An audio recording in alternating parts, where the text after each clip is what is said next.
حضرت عبداللہ بن عمرو العاص رضی اللہ عنہ کا بیان ہے کہ حضور صلی اللہ علیہ وسلم نے ارشاد فرمایا کہ خطے زمین پر جو شخص بھی یہ کلمات کہے لا الہ الا اللہ واللہ اکبر وسبحان اللہ والحمد للہ ولا حول ولا قوت الا باللہ، تو اس کے گناہ مٹا دیے جاتے ہیں، چاہے وہ سمندر کی جھاگ کے برابر کیوں نہ ہوں۔ رواہ الترمذی وحسنہ الالبانی۔ حضرت انس بن مالک رضی اللہ عنہ کا بیان ہے کہ حضور صلی اللہ علیہ وسلم ایک درخت کے پاس سے گزرے جس کے پتے خشک ہو چکے تھے۔ آپ نے اپنا عصا اس کو مارا تو اس کے خشک پتے جھڑ گئے۔ پھر آپ صلی اللہ علیہ وسلم نے ارشاد فرمایا ان الحمد للہ وسبحان اللہ ولا الہ الا اللہ واللہ اکبر لتساقط من ذنوب العبد كما تساقط ورق هذه الشجرة۔ رواہ الترمذی وحسنہ الالبانی۔ بے شک یہ کلمات الحمدللہ وسبحان اللہ ولا الہ الا اللہ واللہ اکبر بندے کے گناہوں کو ایسے جھاڑتے ہیں جیسا کہ اس درخت کے پتے جھڑ گئے ہیں۔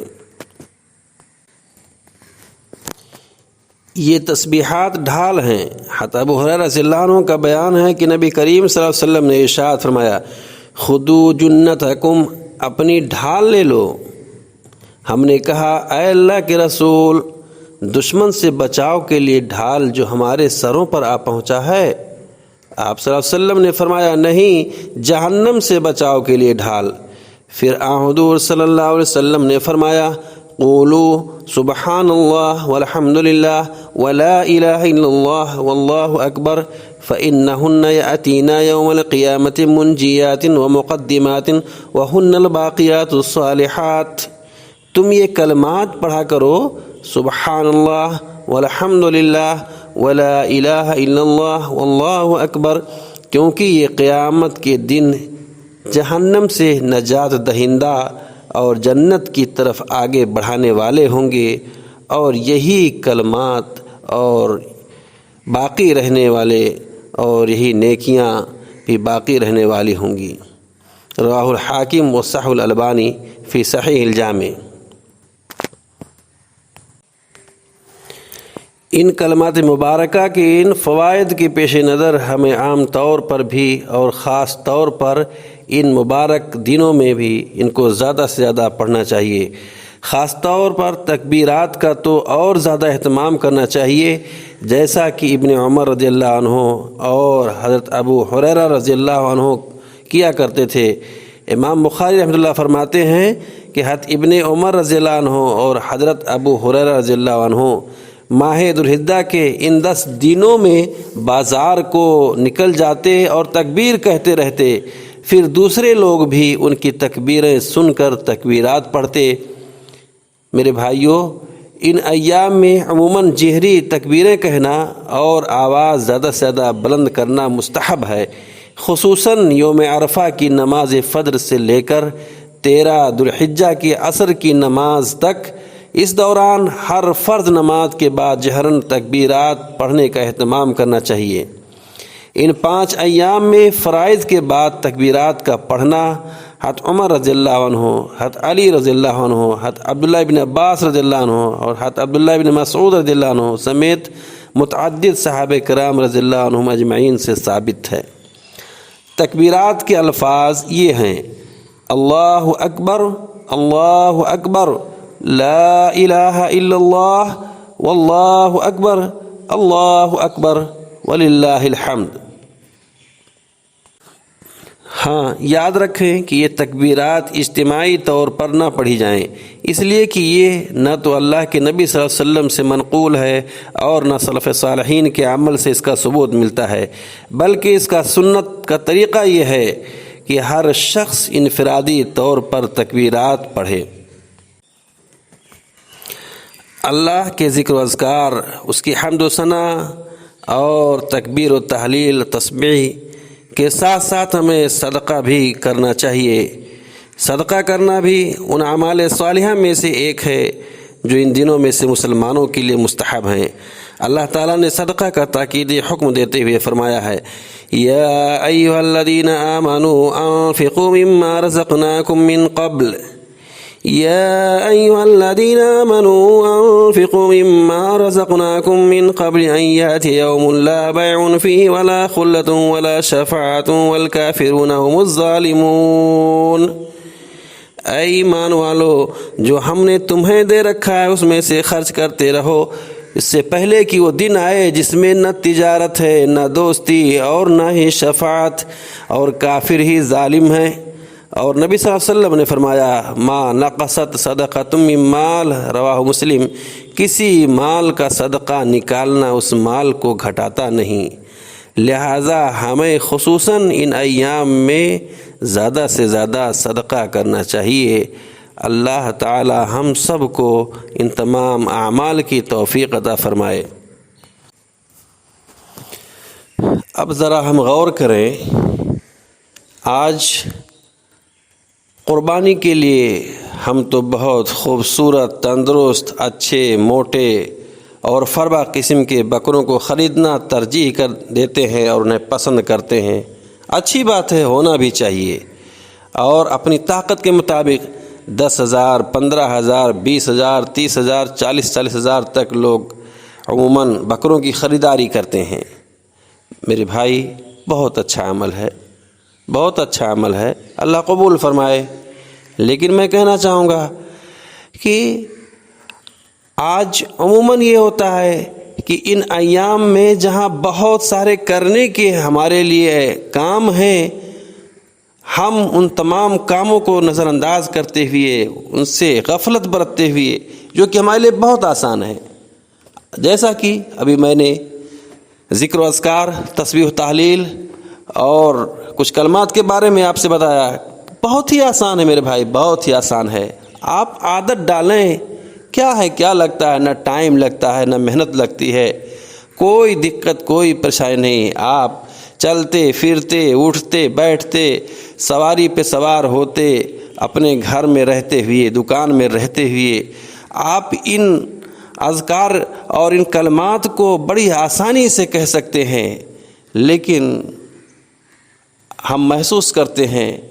کہ شاید بہت ہی کم ایسے لوگ ہیں جن کے زبان پر تکبیر کے یہ کلمات جاری رہتے ہوں. یہ معمولی سا عمل ہم نہیں کر پاتے، ہمیں توفیق نہیں ملتی ہے، ہمیں موقع نہیں ملتا ہے، ہمیں کوئی شوق نہیں، کوئی رغبت نہیں، کوئی دلچسپی نہیں. میرے بھائی، یہ المیہ ہے. اتنا آسان کام، اتنا زیادہ اجر و ثواب، اتنی اہمیت، اتنی فضیلت، اتنا اور خیر و برکت ان کلمات کے اندر، اور ہمیں اس کی توفیق نہیں ملتی ہے. اور ایک دوسرا عمل جو نہایت مشکل ہے، آدمی مشکل سے پیسہ کماتا ہے، بڑی مشکل سے پیسہ اکٹھا کرتا ہے، لیکن ہماری توجہ صرف اور صرف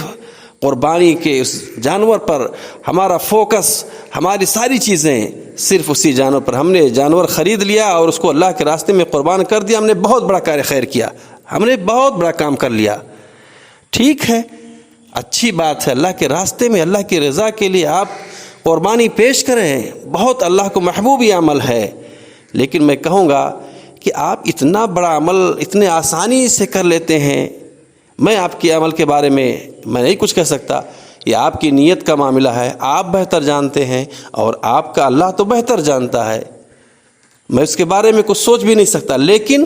دل میں یہ بات پیدا ہوتی ہے کہ اتنا بڑا عمل، اتنا بڑا پیسہ اور اتنی اپنی محنت کی کمائی جیسے بھی آپ کے پاس نہیں بھی ہے، تو بھی آپ کیسے 10,000، 15,000، 20,000 کا انتظام کرتے ہیں اور بکروں کی خریداری کرتے ہیں، اپنے گھر پر لا کر اس کو کھلاتے ہیں، پلاتے ہیں، رکھتے ہیں، اور قربانی کے دن اس کو قربان کرتے ہیں. ہونا چاہیے، اچھی بات ہے اور بہت زیادہ ثواب والا کام ہے. لیکن ایک طرف تو آپ کی یہ خوبصورت کوشش، جد و جہد اور اس کے لیے تیاری، اس کے لیے دلچسپی، شوق، اور دوسری طرف ان 10 دنوں میں جو کرنے کے بہت سارے کام ہیں، صدقہ ہے، خیرات ہے، قرآن کی تلاوت ہے، نماز ہے، نوافل ہے، روزہ ہے، ان تمام چیزوں سے آپ کی جو دوری نظر آ رہی ہے، یہ قابل توجہ بات ہے، سوچنے اور غور کرنے کی بات ہے. آخر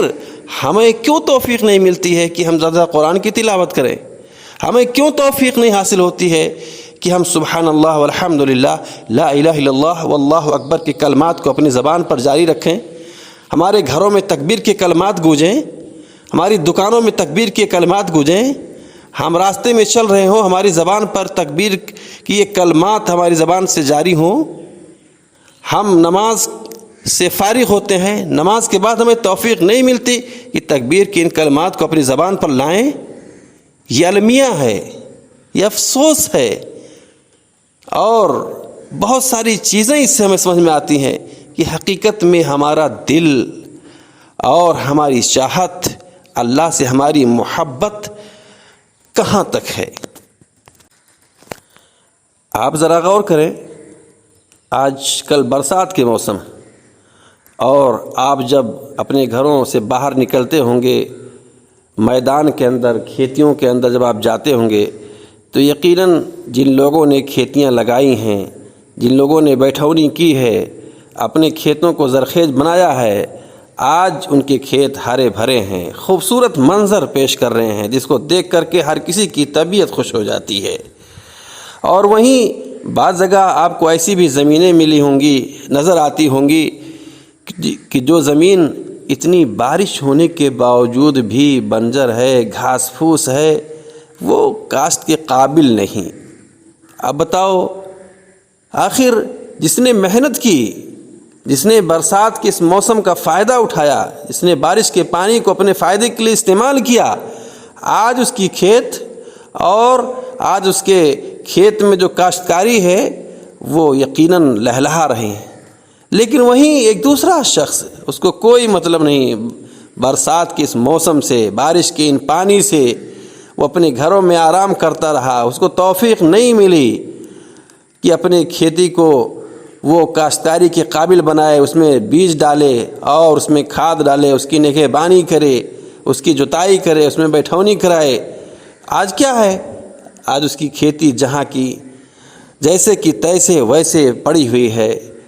تو یقیناً کتنا محروم شخص ہوگا۔ یہ تو دنیا کی بات ہے، آپ کے لیے مواقع ہیں، آج نہیں، امسال آپ نے نہیں کیا، اگر زندگی ملی تو آپ آنے والے دنوں میں اس کو کر سکتے ہیں، آنے والے سال میں اپنی کھیتی کو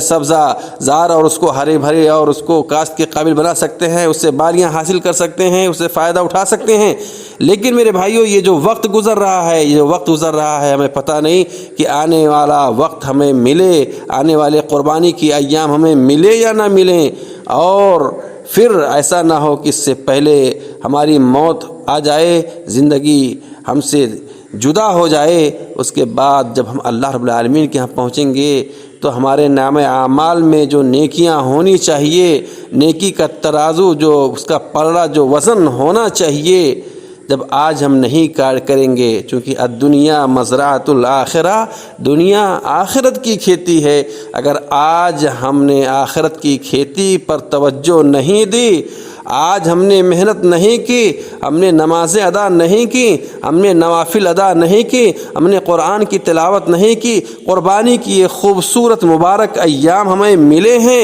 ان ایام میں بھی اللہ کی عبادت سے، اللہ کے ذکر سے اور اللہ رب العالمین کی بندگی سے اگر ہم دور رہے تو پھر یہ ہمارے لیے بہت ہی بڑی محرومی ہوگی، اور اس دن جب ہم اللہ رب العالمین کے ہاں حاضر ہوں گے تو پھر وہ شرمندگی، وہ خجالت اور وہ افسوس،